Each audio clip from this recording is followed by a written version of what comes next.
Welding করা হচ্ছে, tyre ভেরানো হচ্ছে, লাইট চেক করা হচ্ছে। আজকে আমরা দেখব কিভাবে কারখানাতে মোটরসাইকেল তৈরি করা হয়। তো আজকের কথা বাদ দিয়ে আমরা মূল ভিডিওতে চলে যাই। চলুন। ভিডিওটা ভালো লাগলে লাইক করবেন। আপনার একটি লাইক আমাদের আরেকটি ভিডিও তৈরি করতে উৎসাহ দেয় এবং এরকম আরও ভিডিও পেতে চ্যানেলটিকে সাবস্ক্রাইব করুন। কারখানায় প্রথমে চ্যাসিসটা ওয়েল্ডিং করা হয়। চ্যাসিস ওয়েল্ডিং হওয়ার পরে এবার ইঞ্জিনের পালা। এখানে ইঞ্জিনের কাজ হচ্ছে, এটাকে ইঞ্জিন ব্লক অ্যাসেম্বলিও বলা হয়।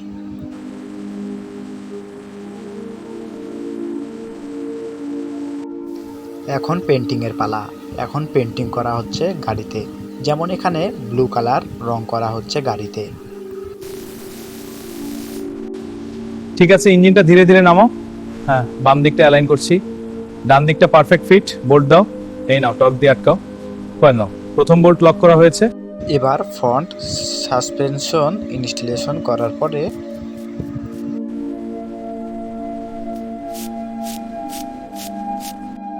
পেছনের চাকা এবং গিয়ারের পালা। পেছনের চাকা ও চেন একসাথে জুড়ে দেওয়া হয়।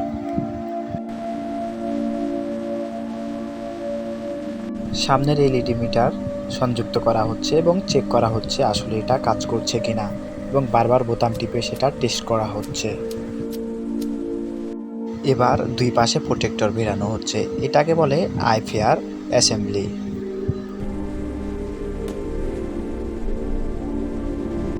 গাড়িটিতে পর্যাপ্ত পরিমাণে মোবিল এবং তেল ঢোকানো হচ্ছে এবং এগুলো এমনভাবে ঢোকানো হচ্ছে যেন ট্যাঙ্কি লোড হয়ে যায়।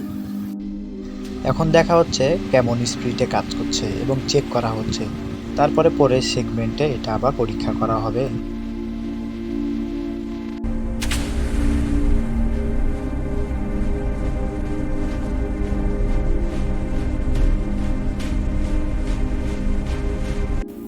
এখন গাড়ির ডিস্কগুলো জুড়ে দেওয়া হচ্ছে যেন ব্রেকে এটাতে কাজ করে।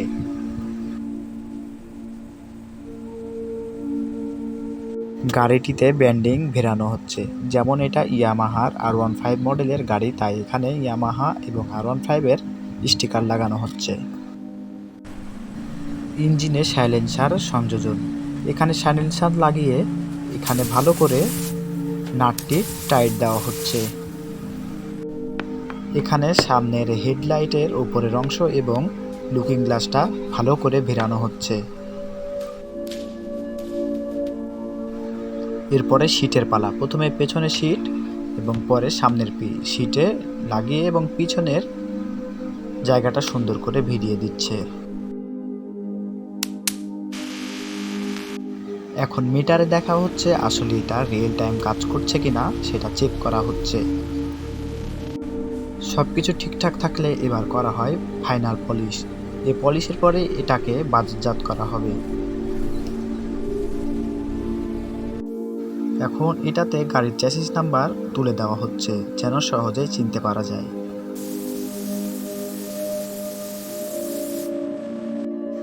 এবং একটি বড় ঘরের ভিতরে এগুলো সব মোটরসাইকেলকে রেখে সারিবদ্ধভাবে রাখা হয় এবং এরপরে এটাকে চেক করার জন্য একজন ইন্সপেক্টরকে নিয়ে এসে এটাকে চেক করা হয় ভালো করে যেন কোনো ত্রুটি না থাকে।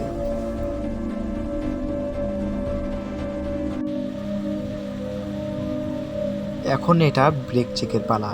এটাতে ব্রেক দেখা হচ্ছে আসলে এটা ব্রেক ধরছে কিনা ভালো করে, এবং ইঞ্জিনে কোনো লিক বা ফুটো আছে কিনা সেটা দেখার জন্য প্রথমে সাদা কাগজ বিছিয়ে ওটাকে দেখা হচ্ছে আসলে এটাতে কোনো ফুটো আছে কিনা।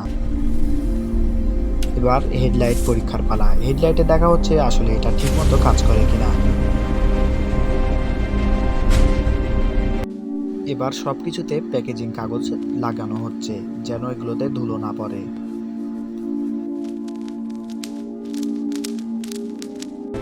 এবার গাড়িটিকে উপর থেকে নামিয়ে কাঠের পার্কিং এর উপরে বসানো হয় এবং এটার পরে এটাকে সুন্দর করে প্যাকেজিং করা হবে, সেটা দেখবো আমরা পরের ক্লিপে। এই তো এখন এটাকে প্যাকেজিং করা হচ্ছে R15 এর লোগো এবং ব্র্যান্ডিং দিয়ে।